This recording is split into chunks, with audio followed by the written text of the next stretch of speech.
Oi, eu sou Guilherme, eu sou pedagogo do NOP Curitiba, né, aqui da UTFPR. A gente continua com as nossas atividades suspensas e a gente tem conversado sobre manter um ritmo de estudo, né, manter uma rotina de estudos.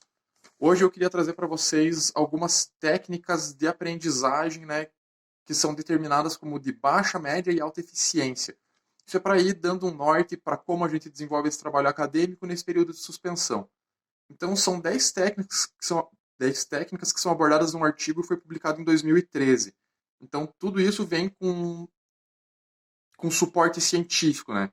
Os critérios de seleção dessas técnicas é delas terem sido indicadas em literatura, serem apontadas por alunos como serem frequentemente utilizadas, né, para o estudo, poderem ser utilizadas sem assistência, né, que seja sem tecnologia e sem materiais complexos, sem um instrutor, sem um professor por perto, e que tivessem quantidade suficiente de evidência empírica para apoiar a avaliação de eficiência, né, da eficácia.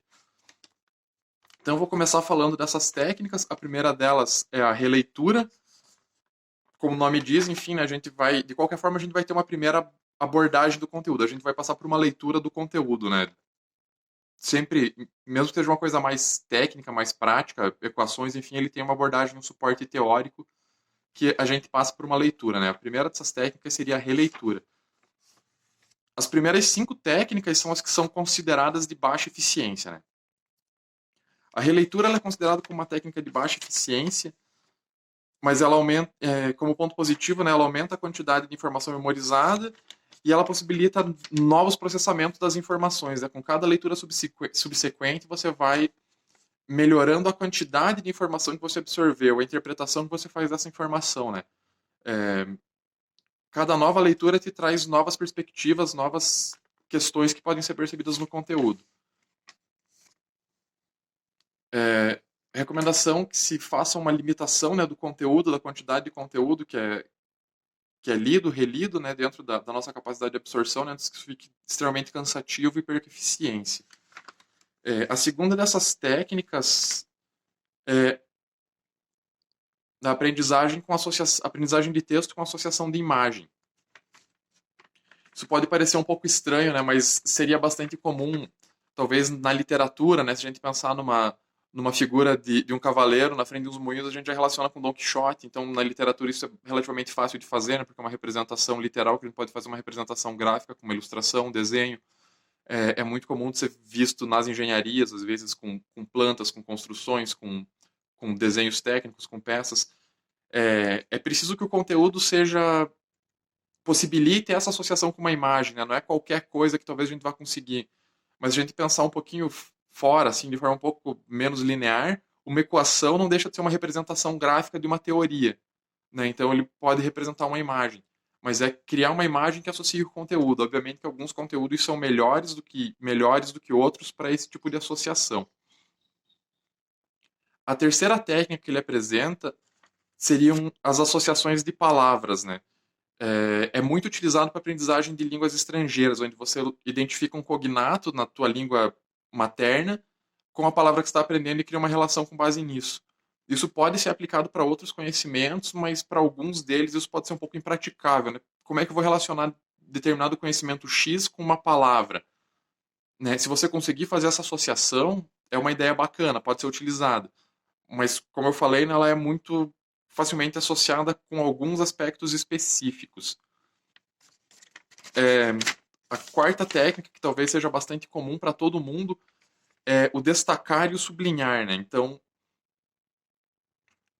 geralmente ela é bastante utilizada porque ela já pode ser realizada durante a primeira leitura do conteúdo, né? Assim que a gente está fazendo uma leitura de conteúdo, a gente já está marcando aquilo que a gente está considerando importante. É uma técnica bastante simples, né? Ela é fácil de usar e ela não envolve muito tempo. O que a gente tem que tomar cuidado é que ela é pouco eficiente se não for combinada com outras técnicas, né? Como o resumo, como tomar notas.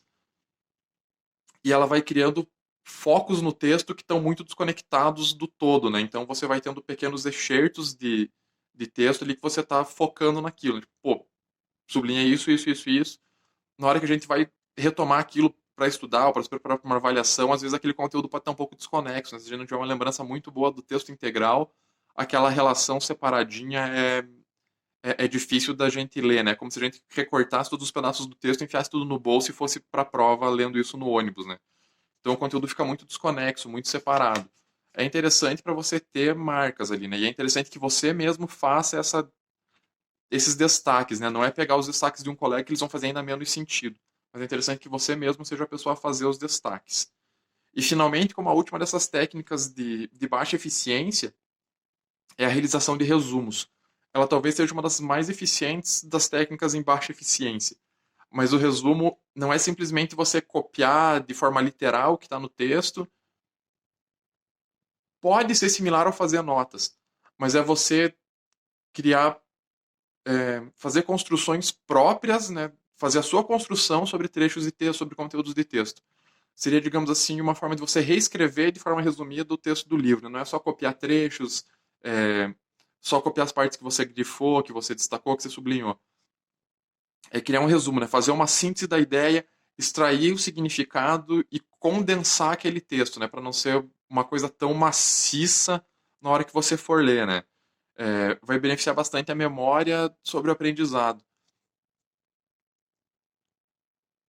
Então e é uma técnica que às vezes precisa ser desenvolvida, né? Ela não é tão fácil de fazer como um destaque, um sublinhado. Um bom resumo às vezes leva tempo até ser desenvolvido, né? A gente precisa trabalhar um pouco essa habilidade. Avançando para as práticas de média eficiência, a gente tem, primeiramente, a prática intercalada. Prática intercalada quer dizer não criar um bloco de estudo do mesmo conteúdo, do mesmo assunto. Dentro de uma mesma disciplina, a gente acaba tendo mais do que um assunto em um semestre, né? Então não é criar um bloco, vou estudar todo o assunto A e depois vou estudar todo o assunto B e depois vou estudar todo o assunto C. Mas idealmente, se for possível, intercalar o que você vê do assunto A com o assunto B com o assunto C. É, Isso ajuda a gente a identificar os diferentes aspectos do conteúdo, né? Os diferentes assuntos, do que aquilo se refere e qual que seria a forma de abordar aquilo, né? Que tipo de resolução a gente aplica para aquele problema. Então, fazer essa prática intercalada auxilia nisso, né? Na organização da memória, processos organizacionais, né? Processamento de itens específicos, né? Comparando diversos itens dentro do mesmo, digamos assim, no mesmo arcabouço teórico, né? Dentro da mesma disciplina. Então, no momento que a gente chega numa avaliação, enfim, é mais fácil identificar do que aquela questão trata e qual seria a forma de abordar aquela questão. A próxima, a próxima técnica seria a autoexplicação. A autoexplicação é interessante que ela integra novas informações e informações já existentes. Seria a gente explicar pontos específicos do texto, né? Informação A serve para isso, isso e isso. Informação B serve para isso, isso e isso. É muito comum a gente ver as pessoas falando que elas aprendem bastante, elas têm a boa retenção do conhecimento quando elas explicam alguma coisa, algum conteúdo para alguém. Isso é autoexplicação, é você explicar o que é aquela situação, né? Ou sendo para alguém ou sendo para você mesmo, mas você está concatenando uma ideia, você está criando uma ideia para apresentar aquele conteúdo de forma que seja mais compreensível para você mesmo e de repente para o interlocutor, se você tiver, né? Ela é bastante aplicável em quase qualquer conteúdo e ela evolui, ela melhora quanto maior o domínio do conteúdo, né? Se a gente tiver pouco domínio do conteúdo, as nossas explicações vão ser bastante simplistas, às vezes muito objetivas. Elas não vão estar muito intercaladas com outras coisas, né? E é legal fazer isso em cima de diferentes materiais. Também ela é bem relacionada com questões práticas, às vezes com a questão ali de equação, enfim, da resolução em si, a autoexplicação é bastante útil, né, porque você está demonstrando ali como aquilo foi feito. Na sequência disso, a gente tem a técnica que chama de questionário elaborativo. De uma forma bem resumida, seria perguntar o porquê daquela situação. Por que eu aplico o aspecto A em vez de aplicar o aspecto B? E ir gerando explicações sobre esse fato, né? Isso é bastante interessante para conteúdos teóricos, conteúdos factuais, para explicar por que você aplicaria determinada equação para tal situação, num exemplo simples ali, é de, por que que eu uso essa equação para calcular força? Porque a força é a massa vezes a velocidade. Então você não precisa saber qual que é de fato a equação ali, mas você está reconhecendo o que aquilo contempla, né? Então, pô, não precisa saber que é variável igual a variável vezes variável. Você sabe quais são os itens que estão envolvidos ali. E como a situação anterior da autoexplicação, ela também avança, ela evolui, ela melhora, quanto maior o conhecimento que você tem sobre o assunto e também facilita a integração de nova informação, a informação que já é existente, né? Aquilo que a gente já domina.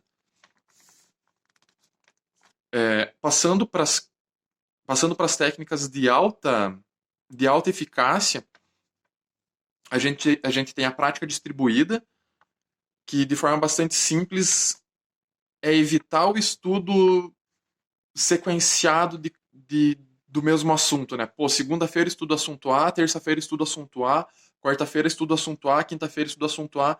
Todos os dias eu estudo a mesma coisa, né? O mesmo assunto.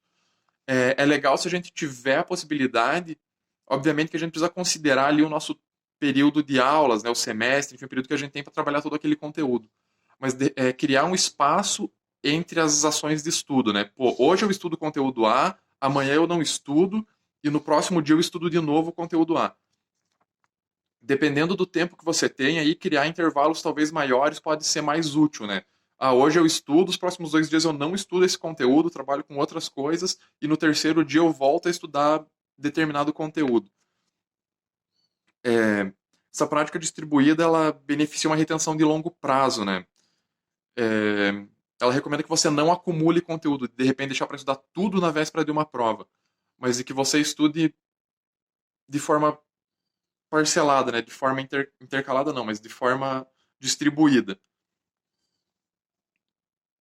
É, essa distribuição nas sessões de estudo, ela melhora a retenção do que se as sessões forem constantes, né? Então, evitar que se estude tudo de uma vez só, sequencialmente, né? Você dá um tempo para, digamos assim, esse conteúdo assentar na memória, né? Para você ir trabalhando e desenvolvendo esse aprendizado.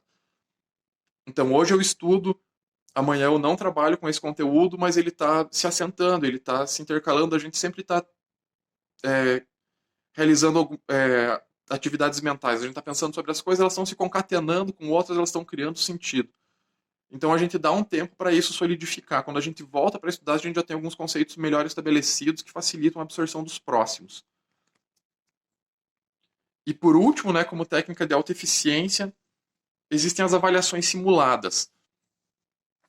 Não são exatamente provas simuladas, mas são todos os exercícios e atividades que são desenvolvidos ao longo do período de estudo, né? Se a gente considerar que a realidade da UTFPR é muito comum a gente ver os professores passarem listas de exercícios para os alunos. Essas listas de exercícios podem ser consideradas como uma avaliação simulada. Avaliação, de fato, são a realização de exercícios, né? Uma prática simulada, onde ela tem uma pouca carga de cobrança, né? Não é o total das nossas notas, ou é uma parcela muito pequena da nota do semestre. Então, realizar esses exercícios. E da mesma forma, essa avaliação simulada, ela relaciona com a prática distribuída, né? Não tentar fazer exercícios todos os dias, mas realizar o exercício no dia, digamos assim, no dia par eu realizo exercícios, no dia ímpar eu faço o estudo do conteúdo. Né? Essas práticas vão se intercalando.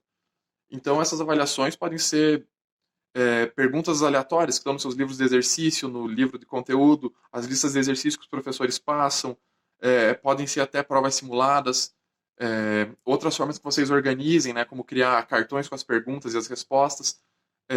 Digamos assim, seria pegar perguntas de forma aleatória, não alguma coisa que você tenha preparado previamente para estudar.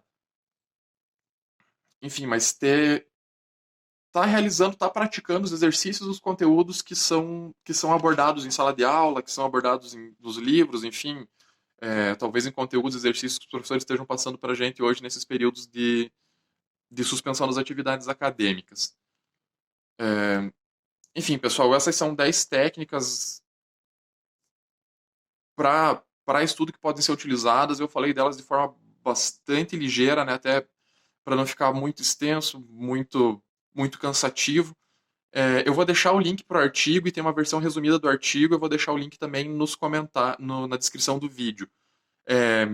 Infelizmente, para alguns, esses textos estão em inglês, talvez não seja uma leitura tão fácil.